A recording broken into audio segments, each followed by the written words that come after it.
ഞാനിങ്ങനെ ബേസിലിനെ കണ്ടോണ്ടിരിക്കുകയാണ് ഈ അജേഷ് ആയിട്ട്. എനിക്കിവിടെ ബേസിലായിട്ട് ഞാൻ കാണുന്നേ ഇല്ല. പറഞ്ഞില്ലായിരുന്നോടാ ഈ സ്വർണ്ണ ഈ കയ്യിലേക്ക് തന്നെ തിരിച്ചു വാങ്ങിക്കും?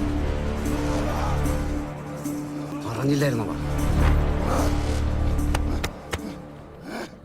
അജേഷാടാ, എത്ര നല്ലൊരു ആക്ടറാണ്, എത്ര നന്നായിട്ടാണ് പെർഫോം ചെയ്യുന്നത് എന്നുള്ളൊരു ഇത് വീട്ടിലൊക്കെ വന്നിട്ടാണെങ്കിലും ഞാൻ പറയുന്നുണ്ട്. എനിക്കിതിൽ എല്ലാവരും അത് കഴിഞ്ഞിട്ട് എനിക്കൊന്ന് ബേസിലിന്റെ ഒരു കരിയർ ബെസ്റ്റ് ആണ് അജേഷ് എന്ന് പറഞ്ഞത്. അപ്പം ഞാനും വീട്ടിൽ വന്നിട്ട് പറയുന്നത് എനിക്ക് ഇതിൽ ബേസിൽ എനിക്ക് പെർഫോം ചെയ്തിരിക്കുന്നത് എനിക്ക് ഒത്തിരി ഇഷ്ടപ്പെട്ടു എന്ന് ഞാൻ പറയുന്നുണ്ട്. അപ്പം അത് കഴിഞ്ഞിട്ട് അതേ കാര്യങ്ങൾ സിനിമ ഇറങ്ങി കഴിഞ്ഞിട്ട് ആളുകൾ പറയുന്ന അത്രയും എഫേർട്ട് ഇട്ടിട്ടുണ്ട്.